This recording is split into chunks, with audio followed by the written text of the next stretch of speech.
Welcome to Missing the Magic, your husband and wife Disney duo. Michelle is the pixie dust optimist, cheering for warm churros and stunning fireworks. Joe is the grumpy realist, calling out lines and prices that miss the mark. We give credit where Disney makes magic and call them on it when they don't. From parks to cruises, films, and food, clear takes and sharp laughs await. Skip the fluff, keep the fun, and get tips for a smoother trip. Grab your ears, bring your backpack, and let's find the magic together.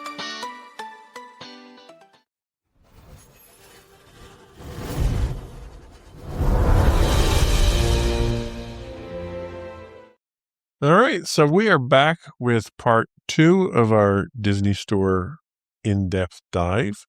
I'm here with Michelle and Mew Mew. I'm Michelle, in case you didn't. Well, don't worry. I'll give Mew Mew her own lower third when we do the editing. That's adorable. So we talked about the history of it. Mm-hmm. We talked about the cold hard facts. Right. We talked about how Disney screwed us by taking it away. Let's talk about the personal side of things. So Sure. You worked for Disney I Store. was a cast member. So explain your experience with that.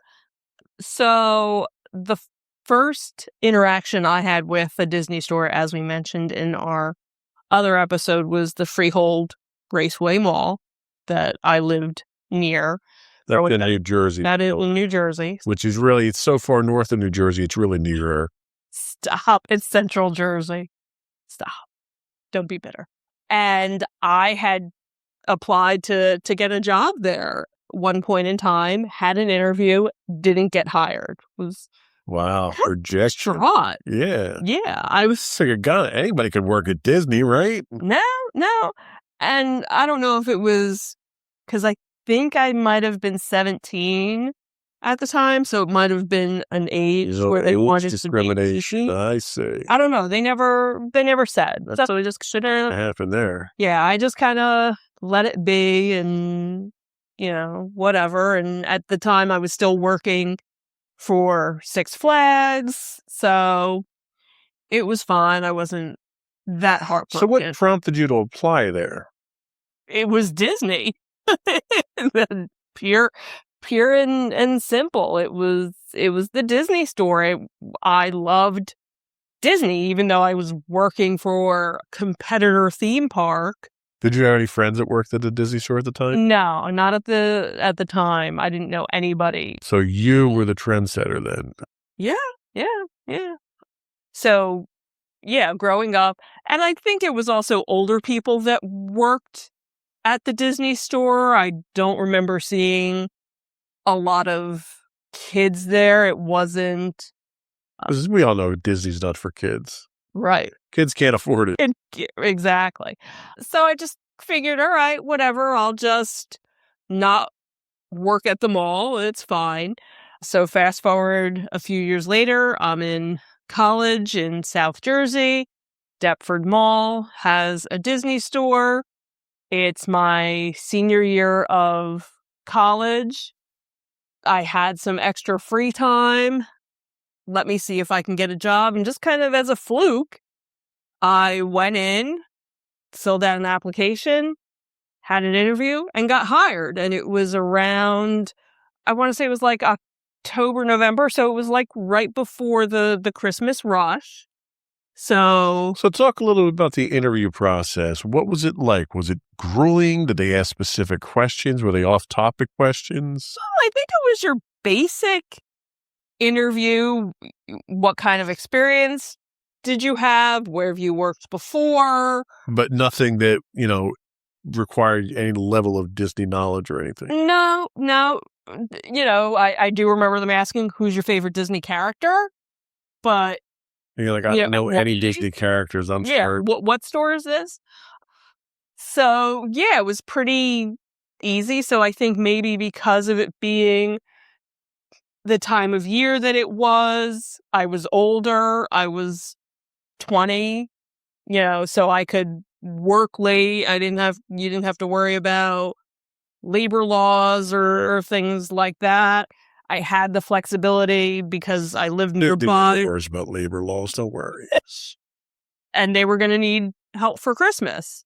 So I got hired, I kind of thought, all right, well, after the Christmas rush, I'll be done. And I was actually able to stay on. I continued working there part-time until I graduated the following year in May.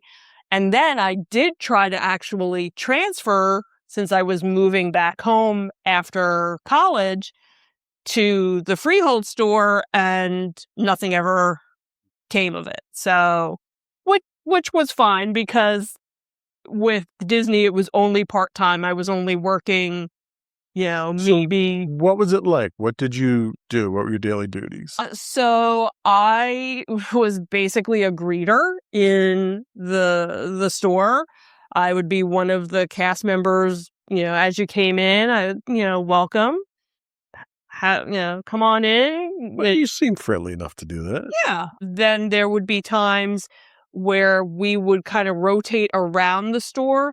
So I might be a greeter in the front, and then I might have to go. This is back when we had like the adult section, and we had the children's section, and we had the plush section.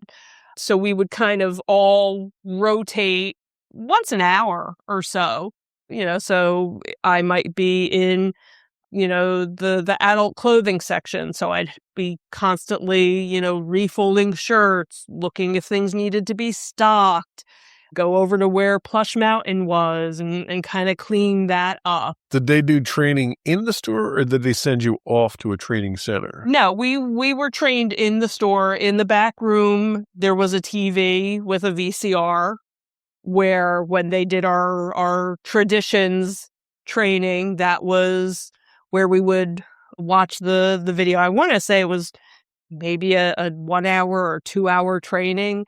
I was only ever on register like once, I think. Actually, I don't even remember if I was on register. That was going to be like the next training. So you had people that were always on register. You had kind of people that rotated around between being on register and being off. And then there were the rest of us that were kind of always off. If we were scheduled to start the day in the store, we started off by cleaning. We were wiping down the displays. We would wipe down the outside of the store even. That would be part of our daily, cleaning, making sure, everything was stocked and that we were show ready for when the store would open. If I ended up working towards the end of the shift, it was kind of the same thing, cleaning up, making it as neat as possible, stocking as much, putting things away. Whereas So if you came in the middle of the day, you didn't have to worry about the cleaning. So did you, as a Disney Store cast member, get any of the benefits, tuition reimbursement, or anything like that cast members at the parks would get? We did get a discount on merchandise. That was like kind of the big joke was, oh, look, here's my paycheck. How much of it is going towards my Disney credit card?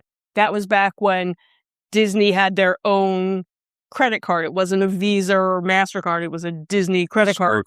So you basically used it at the store, or you could use it down in Disney parks. It's like the old company store system for the mining industry. Yeah.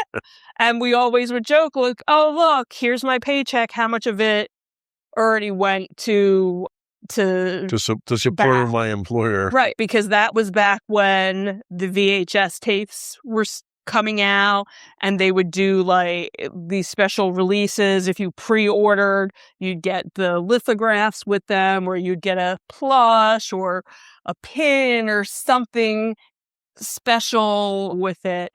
But the one thing that was probably one of the best perks that I ever had as a cast member was they offered the Disney store at Walt Disney World, and it was a vacation package. It was for yourself and a guest, and it was, I want to say, 4 or 5 day vacation, and you were staying on Disney property. It included Disney park tickets, And each morning you would do a tour, some sort of backstage tour of a Disney park or a Disney experience, and then you'd have the rest of the day in that park. So Now, was that considered like a training for No. your Disney employment? it wasn't. Nope. This was, you just had to be a Disney employee or a Disney cast member. You booked the travel through Disney Travel and such. So my mom and I went.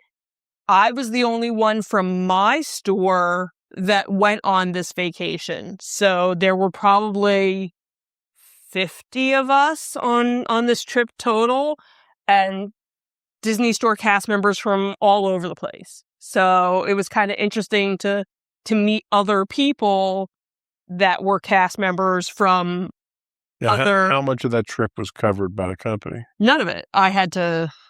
Yeah, it was. Was it a discounted rate? It was a discounted, right. If I had booked that and the backstage tours, because this was kind of when the backstage tours were just kind of starting. So again, you had to know somebody that knew the phone number to call to make the backstage tour. It was like when I booked that fireworks cruise for you. Yeah, it was kind of, these weren't well-known things. The internet wasn't as big, of a research aid as it is now. So you had to kind of know, or you called a number and you'd ask to be transferred. So I got to do the whole Unidor of Magic Kingdom and The Utilidors. Sorry. We got to do that. We did a backstage of Epcot, of certain areas. Did you actually do the real backstage tour of Hollywood Studios? Or? Yes, actually we did, because Hollywood Studios, so Animal Kingdom wasn't open at the time.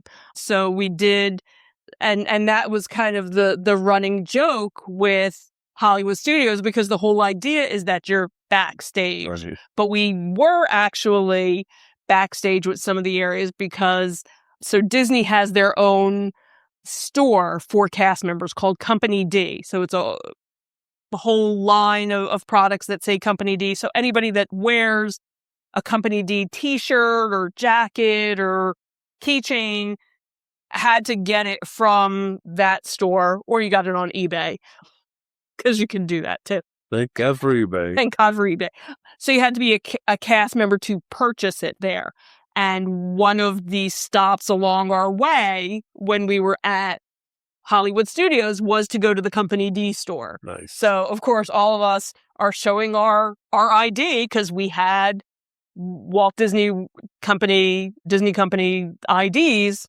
We had to show it to be able to get the discount. So that was really cool. That was something special. We ended up doing photos in front of the castle. We did a photo with just the cast members, and then we did a photo with everybody. We even got baseball caps that had embroidery on the side saying, the Disney store at Disney World or something to that effect. So that was kind of special. So did you have friends work with you? Did you make friends there? I made friends, actually. Out of clay? Or Legos? Wood and string. Yeah. No, Whittling a new friend today. No, there were people that I became friends with that I had worked with, some closer than others.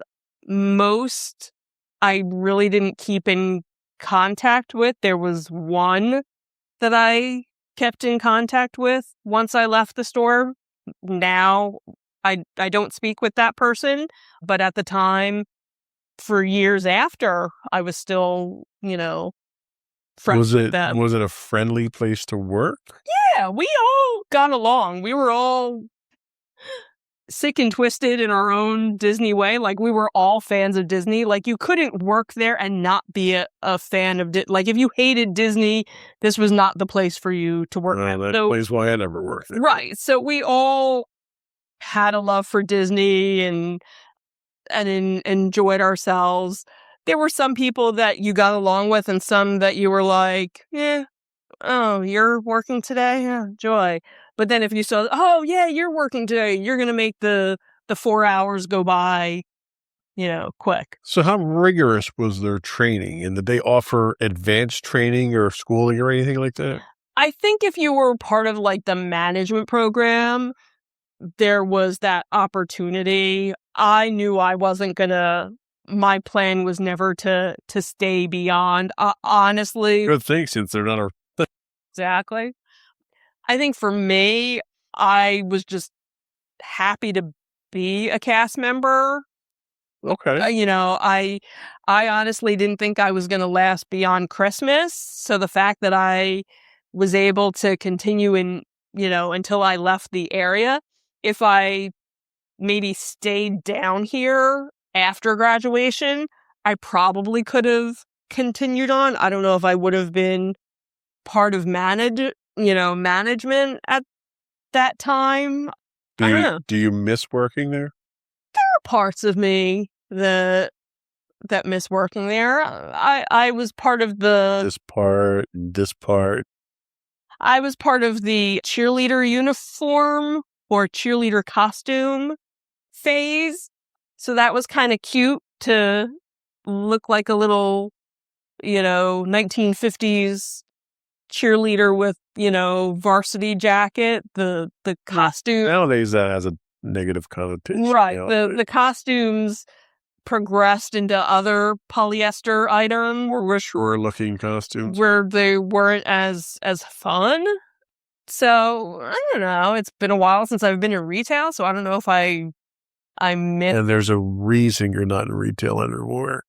Same reason I'm not in retail anymore. Right. Like I think I would have enjoyed what they became with the interactive stuff and the cast experience, the guest experience, things that they started doing. I probably would have enjoyed doing that stuff. Mm-hmm. So what's the biggest life lesson you learned while you were working there? Silence is golden. Oh gosh. Biggest life lesson. I don't. No life lessons? No. Work for a company that's not going to shut down the business? Well, while I was there, they were profitable, so there wasn't really. Yeah. Okay. Yeah, I don't know. Not all experiences give you a life lesson. That's Right. perfectly fine. I think it just, I already had the work ethic. I already had, it wasn't my first job. Certainly wasn't my last job. It was just, oh, okay, I'm here to enjoy, to have fun. Fair enough. And not. Didn't know where that was going to go. Yeah. He went nowhere. Yeah. Sorry. Moving right along. Anyway, next. So after professional involvement with Disney Store. Right. What happened after that? So, I left the area. I moved back home. I still would shop there. We meet, we get together, and we live near a Disney store. And then Almost like we planned it that way. Yeah, it was almost like we planned it that way. We start doing Disney vacations with the three of us, and then the three become four. And then Disney kind of morphs and changes, and now they start offering themed experiences, themed events at the Disney stores. Mm-hmm. So here's that way of, hey, you're not on a Disney vacation, but come to the store and have an experience. Right. And we got to do quite a few. We did a Frozen one. I remember that. We did a Frozen one. That was a drink fest there. All those kids showing up dressed as Elsa. We did that. We did a couple. We have to explain that reference. So when Frozen came out, obviously one of the things Disney got dinged on was absolutely no marketing, no merchandise for it. Right. So everyone and their brother was coming up with replacement merchandise and Elsa costumes and stuff like that. And then 6 months, 8 months later, all of a sudden, you could find them all the merchandise came out. So all the little girls were dressed as Elsa. Right. So even our daughter had, for that Halloween, after license. a non-license, I got something off of Etsy. Yep. It was which actually worked out, I think, better because it wasn't as itchy. It was comfortable. It was comfortable. It was stretchy. But then once they finally had dresses, yes, she did. That was really, I think, the only real Disney store costume that she ever got. She had other princess dresses, but they were... Well, she had the Cinderella dress, but she was a toddler at the time. Right. And that... But anyway, when all the merchandise finally came out, the next trip we made to the parks... was Disneyland. That was... we went out to California. Kids were everywhere. Yes. And the joke that we had at the time was, it's a drinking game. Every time you see someone dressed as Elsa, drink. You have to drink. So it got to the point where our daughter, how old was she at the time? I don't know, 10, 12, something like that. 10. She was going around, before we saw the kid, she'd be like, drink. I'm like, what? She's like, drink, look, an Elsa saw her. But she didn't know. She didn't know one thing. She didn't know what the game was. She just kept saying, right. She knew we would just say drink every time we saw her. Right. She just thought if you saw Elsa, you said drink, not knowing what drinking was. So that day for the Frozen one, you had a whole string of kids in Elsa. So it was a drink fest. It was a drink fest. That's part of the game. Then there was the Star Wars. The Rebels, when Rebels kicked off. No, there was the other Star Wars one that was for Star Wars Day in May. Because that was the one in Deptford, because she wore the buns in her hair. You wore a Star Wars. We all wore a Star Wars shirt. That's right. Because it was just Star Wars Day. So it was May the 4th. They gave out a special pin to the first 50 people or something that showed up. So we got our pin. Did rope drops for these, by the way. We did do rope drops for those. But you didn't have to get there. Too. It was a rope drop. It was a rope drop. They would come out with a temporary velvet rope and they'd put it across the store so that you could experience a rope drop at Disney, which I thought was really cool. They would also do is, I don't know at what point they started doing it, but then they would do for these rope drops, they had a key. They had this big giant key, and whoever was the first in line got to unlock the Disney store. Well, out of all the times that we did these events, one time, Maddie and I were the first in line, and this one was for a Halloween event. And so she got to turn the big key, and they actually gave her a little commemorative key. So now you can probably still find them online. They started making them where you could buy them, and they have different themed Disney keys, but we actually got one for and again, the family. That's part of the magic, right? You can't get that at a retail store, and that's the stuff that the fans are missing. Right, is having that level of interaction, because the staff was awesome. Right, the staff was so into it. They were so great with the kids, and they just made it such a special, magical experience. And I wonder how many of the cast members that dealt with that were teachers or preschool or something. They definitely were someone knew how to. They were professionals. To wrangle. So that's where, if I was still working as a cast member, those would be the events that I would want to do. So we did a Star Wars one when Fire and Rescue came out, which was an offshoot of Cars. They had an event for that, and it would be these cute little things. It would usually be an hour before the mall would open. You would go for these events. There would sometimes be a craft that you could do. They'd have a movie clip or something. And I can guarantee you 95% of the people that attended these with their kids walked out of there after buying something. Right, because that was the other thing too. By the time the event was over, the store was open, and sometimes they would give you, a 20% off coupon. So, okay. How are you going to go play in the Disney store and not walk out with some? It was a great way to bring people in, make it and this was before really the stores were redecorated as interactive experiences. They would provide these. Right. Then they eventually wound up doing the interactive. Right. Then they changed the interactive stores, which gave, in some cases, they built that into the store. So as we were mentioning, the Cherry Hill store was always a big store, when they remodeled it, they had like this little gazebo area with tables and chairs and the big screen TV.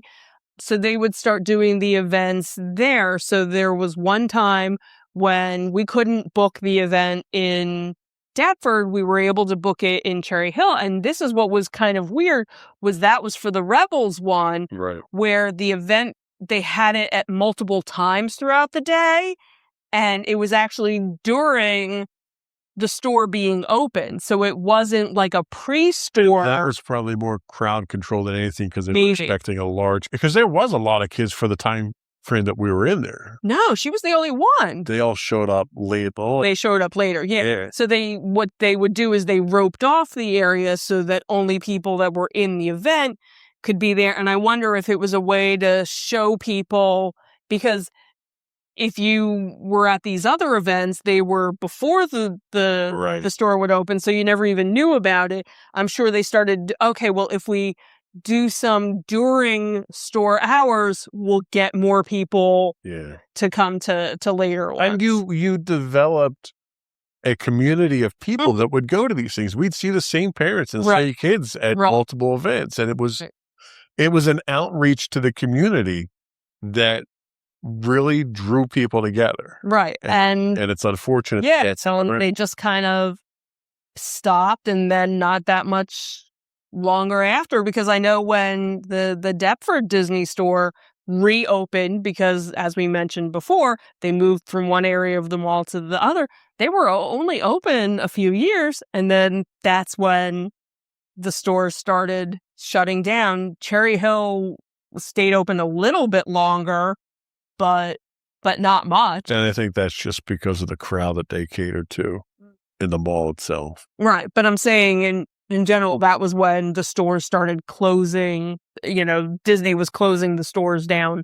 But the Cherry Hill mall tends to cater to a higher end. They're definitely the higher end customer than a Deptford store. So that's probably why they stuck around long. Yeah, they were probably able to continue on. So that was definitely. And the thing that I liked about it after the remodels is that area where the big screen was, they had a place for the adults to sit and watch the kids play. Right, exactly. So it was a comfortable experience for everybody. Right. It became I can just sit here and let my kid color. It was like a community center. Yeah. Yeah, it really was. Whereas in the older versions of the store, even though they had the big screen, there wasn't any place to be comfortable. Because where the big screen was where the plush mountain was. Right. So there's no place that, Right. You'd get the kids jumping into Plush Mountain, which wasn't the safest thing. And being a cast member, you always had to, no, this is. Whereas the remodels, they made it so that it could be. And you know what? And I guess the question that I have is, in the current state of retail, combined with online sales, do you think a Disney store concept like that would work today? I think so. I think if they were still around, they would still be just as popular. Because you look at, as we mentioned earlier, you look at Box Lunch, you look at Hot Topic, you look at all those other. I'm not saying it's just from a street retail. I'm saying from that interactive experience destination. You think that would still work today? Absolutely. Okay. Because let's face it, most kids these days don't know how to play. Right. Really play. They need a screen. Yeah. You go to a restaurant and 9 times out of 10, the kid is staring at the screen. Hell, even the adults, and we'll admit we do the same thing. We're on a screen, and not nearly as much as some of the other adults in the household. Well, and a lot of times too, it's also if it's a loud restaurant, we're not going to sit there shouting to each other to have a conversation. So sometimes it's just more where our surroundings are. It's situational. It's situational. Where if we're someplace where we can have a conversation, our phones don't come out. Right. But you see these kids where that's the only thing they know. They don't know to just go and play. Right. And you're starting to see, though, look at Deptford Mall. Deptford Mall happens to be a mall that was kind of on a decline. And is surprisingly thriving now. And is having like a resurgence. And there's actually like 2 kid play areas in the mall. So they're starting to realize kids need to play. They can't be looking at a And that's definitely screen all something the that time. Disney Store accomplished. And You that was couldn't part of help it. but go in there and play and pick up stuff and Right. mess around with it. And that was the thing. You could find the toy and decide, do I like this? Well, let me go sit over here and play with it for a while. Now, I'll tell you, I'm a big fan of shopping online. I do it far more than I probably should. We're constantly thanking our Amazon driver. Yeah. But, the one thing that you don't get is that tactile sense. You can't go in and try that shirt on to see if that shirt looks good with these glasses, or take a look at the ears and realize that your mini ears are bigger than, your rose gold ears. Like, you don't get that experience. You don't get to feel the product. Right. And that's something that's lacking from the shopping experience. Mm-hmm. But that's retail in general. Right. But what Disney gave you was that community. Mm-hmm. You could go in because you shared the same love and the same passion as the cast members and have a conversation with them. You knew who your cast members were. Right. Or as soon as you would go to pay and you take out your Disney credit card. Yep. Oh, so when's your next Disney? Or you put your Disney backpack, your purse up there. You pull your Disney wallet out. Right, exactly. So when's your next trip? It was when did you... Yeah. It was almost a chance for the ultimate Disney fans to go and interact with other ultimate Disney fans and just get into that zone. Right. Or why don't you have a job here? That was what as I got older, it was, if you worked here, you'd get 25% off your vacation package. Right. Well, and that's so good point about discounts. So one of the things that was great at the Disney stores is, one, DVC's got their discount. Mm-hmm. And Disney Visa card got their discount. Mm-hmm. I can go to Box Lunch and buy all the Disney merchandise I want. I'll never get that discount. No, right. And it was one of the few occasions that Disney ever gave a discount. Mm-hmm. Right. And that's missed. Maybe that's why they stopped doing it. Maybe they couldn't afford to do that, but I find that hard to believe. Right. Again, I'm not going to give Disney any credit whatsoever from a financial standpoint because they didn't need the money. Right. So, but it's a shame because it was a great family activity. Yeah. And we as a family missed doing that. Like, we wouldn't be doing those events now. Madison's 19 years old and wouldn't be doing stuff like that. But just the ability. They need like the Disney adult. Well, and that's what it was. It was that time or something. And I'll go back to the drug analogy. It was that high that you needed. Absolutely. Between those trips. Those trips were big. You had 1, maybe 2 trips a year. They were very expensive, very involved. Mm-hmm.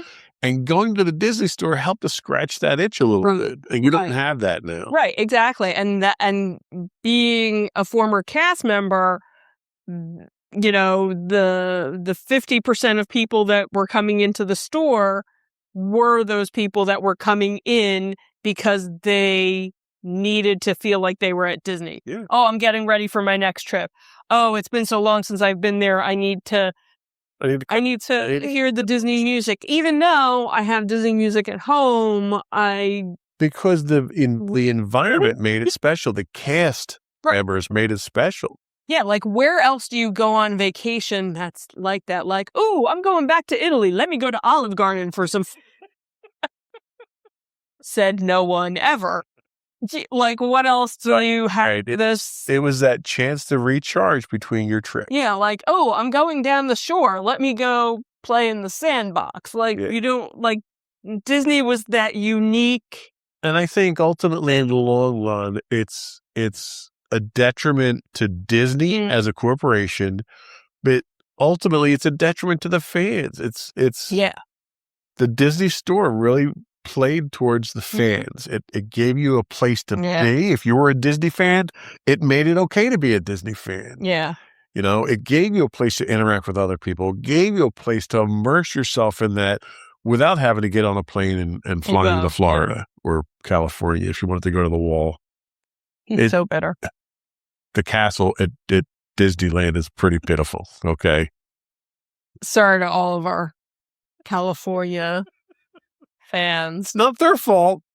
Disney's had plenty of ample opportunity to rebuild that castle. You can't just build a castle. All right. Sure you can. You literally could just pick it up and move it to the side. Yes, I didn't Tokyo Disneyland do that. Maybe, I don't know. I think Tokyo, like, put a castle on top of. Yeah. They added, like, extensions. So technically, yeah, they could. So There you go.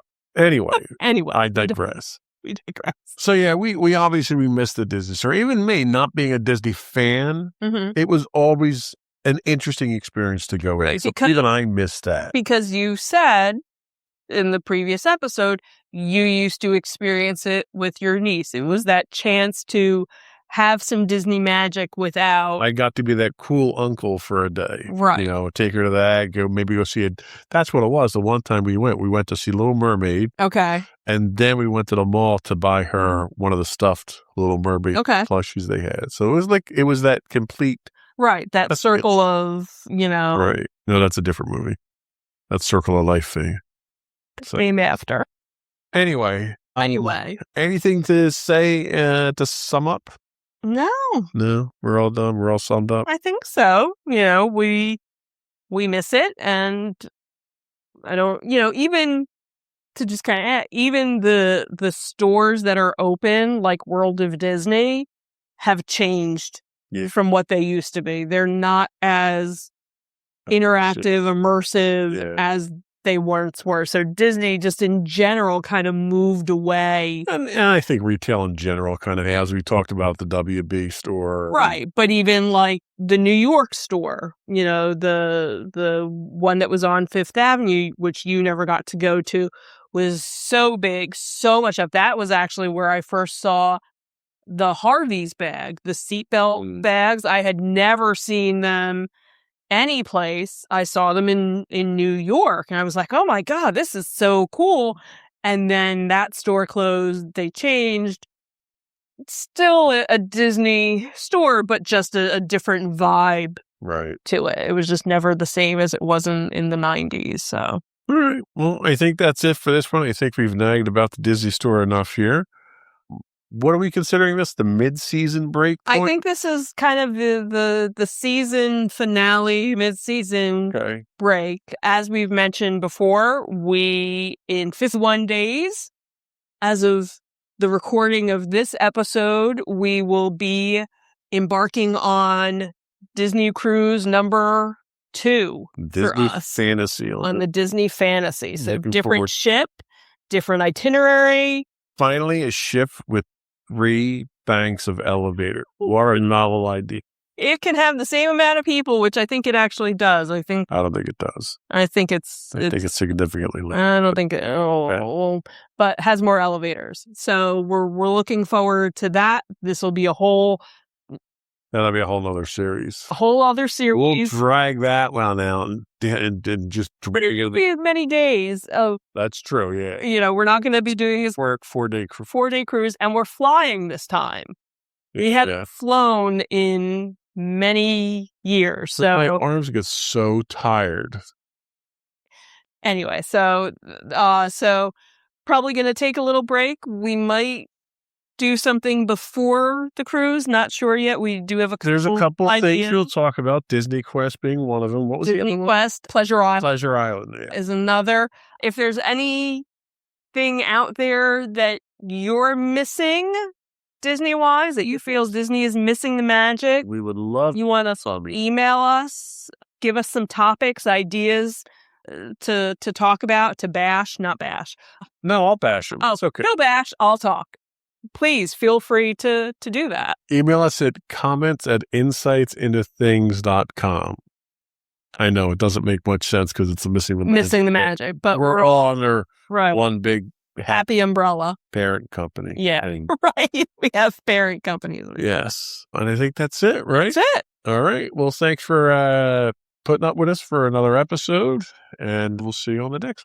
Have a good one, everyone. Take care. Bye. That's a wrap on this episode of Missing the Magic. If you enjoyed the mix of cheers and critiques, follow the show. Leave a quick rating and share it with a fellow fan. Have a question, hot take, or park hack we should try? Send it our way at comments@insightsintothings.com. or call it and leave us a voicemail at 856-403-8788.